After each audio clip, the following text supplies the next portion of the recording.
Good morning dear student.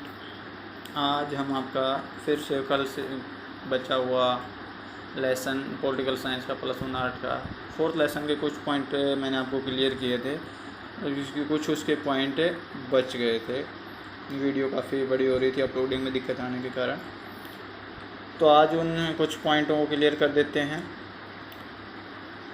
तो आज कल यहाँ तक ये राष्ट्रपति की शांतिकालीन शक्तियाँ, कार्यपालिका वगैरह ये आपका हो गया था। तो आज नेक्स्ट जो पॉइंट शुरू कर रहे हैं वो आपका कर रहे हैं कि राष्ट्रपति की आपातकालीन शक्तियाँ, कि भाई आपात के समय राष्ट्रपति किन किन शक्तियों का प्रयोग कर सकता है।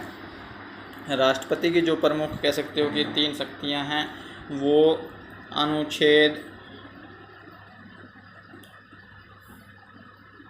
352, 356 और 360, ये 3 शक्तियाँ मुख्य रूप से राष्ट्रपति को प्राप्त हैं और इनका वो प्रयोग कब कब करता है वो आपको अब मैं इसके बारे में बताता हूँ। तो जो सबसे पहले अनुच्छेद 352 है, इसका प्रयोग राष्ट्रपति करता है कि जब उसको इस बात का विश्वास रहे कि भाई दूसरा देश हमारे देश की सीमा को या सुरक्षा को आक्रमण कर रहा है, उसके ऊपर अतिक्रमण करना चाहता है या किसी प्रकार का कोई हमला करने की फिराक में, तो उस समय देश में आपातकाल की घोषणा कर सकता है कि भाई सभी सारे जो उस समय अधिकार वगैरह होते हैं वो स्टेट गवर्नमेंट वगैरह से हटकर सेंट्रल गवर्नमेंट के अधीन और राष्ट्रपति के अधीन चले जाते हैं। कि भाई जो सेंट्रल गवर्नमेंट डिसीजन लेते हैं वही पूरे देश में लागू होते हैं। कोई स्टेट गवर्नमेंट में मुख्यमंत्री वगैरह इस तरीके का कोई नियम कानून नहीं बना सकते। तो ये होती है जब कोई दूसरा देश है हमारे देश के ऊपर हमला करता है, तो उस सिचुएशन में आप कहोगे कि भाई किसका प्रयोग होता है, तो वो होता है अनुच्छेद 352 का। अब दूसरा आ जाता है कि भाई 356 का प्रयोग राष्ट्रपति कब करता है। तो 356 का प्रयोग राष्ट्रपति तब करता है कि ये किसी राज्य में राष्ट्रपति शासन लागू करने के लिए होता है। जब किसी राज्य की सरकार अस्थिर महसूस कर रही हो या फिर राज्यपाल राष्ट्रपति को रिपोर्ट करता है, इन दोनों सरकार के बीच की जो रिपोर्ट होती है वो राज्यपाल देता है राष्ट्रपति को। भाई स्टेट में एक राज्य में शासन सुचारू रूप से चल रहा है कि नहीं चल रहा है, किस तरीके से कार्य हो रहा है। अगर वो सरकार कह सकते हो कि अच्छे तरीके से कार्य नहीं कर रही है या सरकार के अस्तित्व को खतरा है, सरकार गिर सकती है कभी भी, तो इस सिचुएशन में वो डगमगाती हुई सरकार में राज्यपाल की रिपोर्ट पर राष्ट्रपति शासन लागू कर सकता है। तब वो किसी भी राज्य में राष्ट्रपति शासन लागू करता है तो वो अनुच्छेद 356 सबसे ज़्यादा बार हो चुका है पंजाब में यह प्रयोग। पंजाब में है लगभग 12 बार है, 11 बार का आसपास है कुछ ऐसा। और अब आ जाता है कि इसमें वही होता है, ये सारी चीज़ें 300 है, 352, 356, 360, इसमें सारे जो अधिकार हैं वो सेंट्रल गवर्नमेंट कह सकते हो कि राष्ट्रपति के अधीन आ जाते हैं, राष्ट्रपति के हाथों में आ जाते हैं। नेक्स्ट आ जाता है कि वित्तीय आपात, ये जो आपका था 352 वाला भारी आक्रमण वाला, ये अब तक 3 बार लागू हो चुका है। ये लगभग 12 बार सबसे ज़्यादा पंजाब में, वैसे तो अलग अलग राज्यों में स्टेट में हो चुका है। और जो लास्ट बच गया आपका 360 वाला, ये वित्तीय आपातकाल है। जब कभी जैसे इस तरीके की गरीबी की सिचुएशन आ जाए तो बिल्कुल ही कह सकते लोगों को खाने के लिए अनाज ना हो, किसी भी तरीके के जीवन निर्वाह के लिए भी पैसे ना हो, उस समय ये सिचुएशन आती है। और इस कंडीशन में क्या होता है कि सरकारी पद पर जो भी कर्मचारी हैं उनके वेतन 50% भी काटे जाते हैं, कुछ कटौती की जाती है 10-20% भी, लेकिन 50% भी। और कई ये भी है कि आप उसको बिल्कुल भी ख़त्म कर सकते हो 1-2 महीने के लिए, जब भी टाइम गरीबी का टाइम ख़त्म नहीं होता है, जब तक आपकी अर्थव्यवस्था की वो सिचुएशन ठीक नहीं होती है, तब तक आप उनका सैलरी और वेतन भत्ते वगैरह वो काट सकते हैं। तो ये थी राष्ट्रपति की 3 शक्तियाँ जो कल की उसमें रह गई थी, काफ़ी इम्पोर्टेंट थी। मैं कह रहा हूँ किसी भी एग्ज़ाम में, आपके भी एग्ज़ाम में और किसी कंपटीशन एग्ज़ाम में भी एक शक्तियाँ तो 99% पूछने का चांस रहता है कि भाई राष्ट्रपति की इस शक्ति के अधीन क्या कार्य होता है या राष्ट्रपति की इनमें से कौन सी शक्तियाँ हैं वो चीज़ें। अब आपका करते हैं कि प्रधानमंत्री की नियुक्ति और कार्य में किस तरीके के क्या क्या हैं वो चीज़ें। तो प्रधानमंत्री का नियुक्ति का इतना तो पता ही है कि भाई जब लोकसभा के चुनाव होते हैं उसमें जो बहुमत प्राप्त करती है सरकार, जो भी पार्टी बहुमत प्राप्त करती है वो अपने में से एक उम्मीदवार को प्रधानमंत्री पद के लिए नियुक्त करते हैं और फिर राष्ट्रपति उसकी नियुक्ति करता है। परंतु राष्ट्रपति अपनी इच्छा से किसी भी व्यक्ति को प्रधानमंत्री पद पर नियुक्त नहीं कर सकता है। ठीक है, जो आम चुनाव होते हैं उसमें बहुमत प्राप्त दल के ही व्यक्ति को प्रधानमंत्री के पद की शपथ दिलाता है। अब आ जाता है कि भाई कार्य और वो कि प्रधानमंत्री के कार्य क्या क्या हैं, क्या क्या नहीं है। तो पहला है कि जो मंत्रिपरिषद का निर्माण करना, जो आप कैबिनेट मंत्री वगैरह बोलते हो, भाई कैबिनेट मंत्री हैं ये हैं, तो वो चीज़ें आप कह सकते हो कि उनका जो निर्माण करता है, किस मंत्री को कैबिनेट मंत्री बनाना है, किसको नहीं बनाना है, वो काम भी प्रधानमंत्री करता है। और जो इसके बाद भी महत्वपूर्ण मंत्रिमंडल के निर्माण का काम होता है वो भी, और मंत्रिपरिषद के निर्माण में प्रधानमंत्री के रूप से स्वतंत्र होता है। वह अपनी इच्छा अनुसार किसी भी व्यक्ति को मंत्रिपरिषद में शामिल कर सकता है। अब आ जाता है आगे विभागों का बंटवारा, भाई डिपार्टमेंट किसको क्या कर दिया जाए। जैसे किसी को शिक्षा मंत्री बना दिया जाता है, किसी को बिजली मंत्री बना दिया जाता है, किसी को ट्रांसपोर्ट मंत्री बना दिया जाता है। इस तरीके से ये जो डिपार्टमेंट दिए जाते हैं वो भी प्रधानमंत्री के द्वारा ही प्रदान किए जाते हैं। मंत्रियों का तबादला करना, डिपार्टमेंट उनका बदलना या फिर किसी से डिपार्टमेंट कोई हटाना छीनना कह सकते हो, ये कार्य भी प्रधानमंत्री ही करता है। बीच में आपने देखा होगा कई 6 महीने 1 साल तक कार्य मंत्री पद पर रहते हैं, लेकिन उनके कोई ज़्यादा उनके खिलाफ प्रदर्शन वगैरह या उनका काम अच्छे तरीके से नहीं हो पाता उस डिपार्टमेंट का, उससे तो उसको तबादला कर दिया जाता है, दूसरा डिपार्टमेंट दे दिया जाता है या उससे ले लिया जाता है, किसी और व्यक्ति को मंत्री बना दिया जाता है। तो ये होता है विभाग बदलना। अब मंत्रिमंडल का नेता, मंत्रिमंडल क्या होता है, मंत्रिमंडल जो कैबिनेट मंत्री होते हैं, मंत्री होते हैं वो, और उनका नेता होता है प्रधानमंत्री। वो प्रधानमंत्री के कहने पर ही कार्य करते हैं। तो इनका जो मुखिया होता है कह सकते हैं मंत्रिमंडल का, वो प्रधानमंत्री होता है। उसी के नेतृत्व में जो भी कार्य होते हैं वो सब उसी के नेतृत्व में किए जाते हैं। अब आ जाता है कि मंत्रिमंडल और राष्ट्रपति के बीच कड़ी का कार्य, मंत्रिमंडल और राष्ट्रपति के बीच भी कड़ी का कार्य प्रधानमंत्री ही करता है।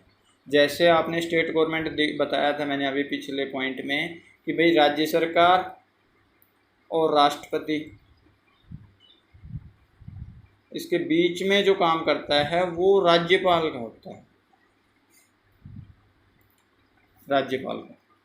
और इसी तरीके से जो सेंट्रल गवर्नमेंट वो राष्ट्रपति है और मंत्रिमंडल है, उसके बीच में जो कड़ी का काम करता है वो प्रधानमंत्री करता है। राष्ट्रपति से कोई ऑर्डर आता है तो वो प्रधानमंत्री पे आता है और प्रधानमंत्री मंत्रिमंडल को बताता है। और फिर मंत्रिमंडल जो मीटिंग वगैरह होती है उसमें जो डिसीजन लिया जाता है वो फिर प्रधानमंत्री राष्ट्रपति को बताता है। तो इस तरीके से इन दोनों के बीच में एक कड़ी का कार्य करता है प्रधानमंत्री। राष्ट्र का नेता, जो मैंने पिछले वीडियो में बताया था आपको कि जो राष्ट्र के नाम संबोधन होते हैं, किसी तरीके के कोई भी किसी भी मुद्दे पर बयान दिए जाते हैं, तो जो प्रधानमंत्री का बयान होता है वो एक अहम अपनी जगह रखता है, मुद्दा होता है। लोग उसके अभी ख़ास तौर पे इस पर बीजेपी सरकार में तो जो राष्ट्रपति द्वारा जो आह्वान किया जाता है उसका जनता स्वेच्छा से ही पालन करने लग जाती हैं। तो ये एक बहुत बड़े नेता के रूप में और संपूर्ण देश के नेता के रूप में राष्ट्र में कह सकते हो प्रधानमंत्री की छवि बनी हुई है। और इसकी छवि एक शक्तिशाली व्यक्ति कह सकते हो या ईमानदारी, इस तरीके से एक व्यक्ति के रूप में रहती है। जब प्रधानमंत्री के ऊपर ही कोई इस तरीके के भ्रष्टाचार वगैरह के इस तरीके के आरोप लगते हैं तो फिर उसमें उनका लोगों का विश्वास, जनता का विश्वास कम हो जाता है और उनके प्रति नकारात्मकता फैल जाती है। तो इस पद की काफ़ी अच्छी गरिमा है और इनको ज़्यादातर उम्मीदवार बनाए रखने की कोशिश करते हैं। अब आ जाता है कि राज्यपाल की नियुक्ति और योग्यताएं। राज्यपाल की नियुक्ति भी कौन करता है? नियुक्ति शब्द मैंने बताया कि जहाँ पर नियुक्ति आ जाता है कौन करता है? राष्ट्रपति करता है। अब इसकी योग्यता क्या है? तो ये भी संविधान के अनुसार भारत के प्रत्येक राज्य का एक राज्यपाल होगा, परंतु किसी कंडीशन में 2 राज्यों का भी एक राज्यपाल किया जा सकता है, वो कार्यभार संभाल सकता है। राज्यपाल की नियुक्ति प्रधानमंत्री की सलाह पर, लेकिन करता कौन है? राष्ट्रपति ही करता है। योग्यता भारत का वही सेम योग्यता वगैरह है, पागल दीवानिया ना हो, भारत का नागरिक हो, आयु कम से कम 35 वर्ष हो। लगभग इसकी मिलती जुलती कह सकते हो आप कि राष्ट्रपति से मिलती जुलती थोड़ी बहुत है, उम्र वगैरह भी है, और ये तो सभी में होता है, पागल दिवालिया ना हो, सरकारी पद पर न हो, ये राज्य वह समय समय पर संसद द्वारा बनाई गई राज्यपाल चुनाव संबंधी योग्यता रखता हो। ये चीज़ें हैं कि बदलाव होते रहते हैं इनमें, तो उसके हिसाब से भी वो योग्यताएं रखता हो। अब मुख्यमंत्री की नियुक्ति और कार्य आ जाते हैं कि मुख्यमंत्री की नियुक्ति और कार्य क्या क्या होते हैं। मुख्यमंत्री ये आप अच्छे तरीके से थोड़ा समझते होंगे क्योंकि स्टेट लेवल पर है, और इसका चुनाव आप काफ़ी इंटरेस्टेड भी रहते हैं बच्चे भी इस टाइम में, चुनाव प्रचार के दौरान पोस्टर वगैरह और वो लेने के लिए घूमते रहते हैं।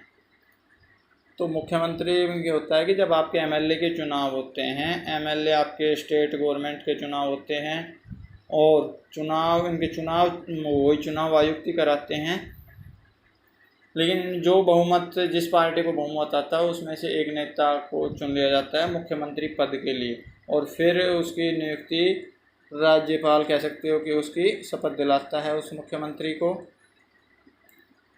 और यहाँ स्टेट की बात कर रहा हूँ मैं, स्टेट की बात में जो नियुक्ति की बात आती है, मुख्यमंत्री की नियुक्ति कौन करता है? तो राज्यपाल आएगा। सेंट्रल गवर्नमेंट के जो पद होते हैं उनमें नियुक्ति की बात आती है तो राष्ट्रपति आता है। इसमें राज्यपाल मुख्यमंत्री को शपथ की पद दिलाता है। इसके बाद वही सेम प्रधानमंत्री वाले कार्य हो जाते हैं, भाई विभागों का बंटवारा वगैरह, मंत्रिमंडल का गठन वगैरह, ये सारे कार्य मुख्यमंत्री करता है। और अब इसके आ जाते हैं कि भाई शक्तियाँ वगैरह क्या होती हैं। तो जो मुख्यमंत्री सबसे पहले अपने प्रशासन को चलाने के लिए अपनी मंत्रिमंडल वगैरह का निर्माण हो गया, मंत्रियों का अलग अलग विभाग का बंटवारा भी हो जाता है, और इसमें जो मंत्रिमंडल में कुछ परिवर्तन वगैरह होते हैं वो भी मुख्यमंत्री ही करता है। मुख्यमंत्री का एक जो कह सकते हो कि इसके बीच में अपनी रिपोर्ट वगैरह वो राज्यपाल को सौंपता है, और राज्यपाल फिर राष्ट्रपति को सौंपता है। जब भी मुख्यमंत्री को आवश्यकता महसूस हो तो वह अपने मंत्रिमंडल की बैठक वगैरह बुलाता है। एक ऐसा ही था, सिमिलरिटी है इसलिए बता रहा हूँ, लोकसभा और राज्यसभा के संयुक्त अधिवेशन की बैठक जो बुलाई जाती है उसकी अध्यक्षता लोकसभा का अध्यक्ष ही करता है। और ऐसे ये फिर से अपने स्टेट वाली बात पे आ जाते हैं। मुख्यमंत्री संबंधित जो राज्यों की विधानसभा का नेता भी होता है, जैसे वो मंत्रिमंडल का नेता होता था, ऐसे ही मुख्यमंत्री विधानसभा का नेता होता है।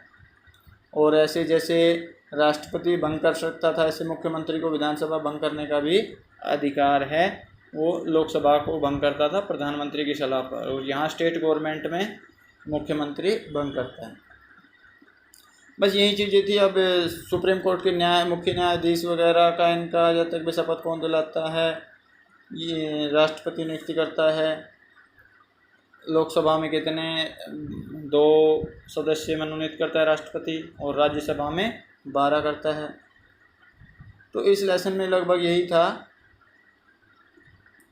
और एक आ जाता है कि भाई 356 और 360 के अधीन जो जारी होता है आपातकालीन घोषणा कितने दिनों में स्वीकृत होती है? 1 माह का समय होता है। 1 माह मान लीजिए राष्ट्रपति ने आज अनाउंस कर दिया कि भाई 360 धारा लगाई गई, आपातकालीन लगाया गया, या फिर 356 अनुच्छेद का प्रयोग किया गया या 352 का प्रयोग किया गया, वो 1 महीने के अंदर उसको पारित करवाया जाता है। ये भी नहीं है कि भाई राष्ट्रपति ने कह दिया और उसकी मनमर्जी के हिसाब से चलता रहेगा। ये 1900 कह सकते हो कि उसमें 75 में सोनिया गांधी ने किया था अपनी मनमर्जी से, इस तरीके से उसने सोनिया गांधी कह रहा मैं, इंदिरा गांधी ने सत्ता में प्रधानमंत्री पद पर रहते हुए राष्ट्रपति से अपील करके उन्होंने संकटकालीन शक्तियाँ का प्रयोग करवाया गया था और पूरे देश में राष्ट्रपति शासन लागू करवा दिया गया था। वो कंडीशन थी आपकी, क्योंकि उसके इलाहाबाद हाई कोर्ट के द्वारा इंदिरा गांधी का जो चुनाव क्षेत्र था, उसका चुनाव जो जीता था प्रत्यक्ष तरीके से, उसको अवैध घोषित कर दिया था। तो फिर भी वह अपने पद पर रहते हुए कार्य करना चाहते थे, इसलिए उसने पूरे देश में राष्ट्रपति शासन लगवा दिया था। तो ये आपके लगभग इस लेसन के काफ़ी अच्छे तरीके से पॉइंट क्लियर हो गए। फिर भी अगर कोई पॉइंट समझ में नहीं आया है तो आप पूछ सकते हैं। धन्यवाद।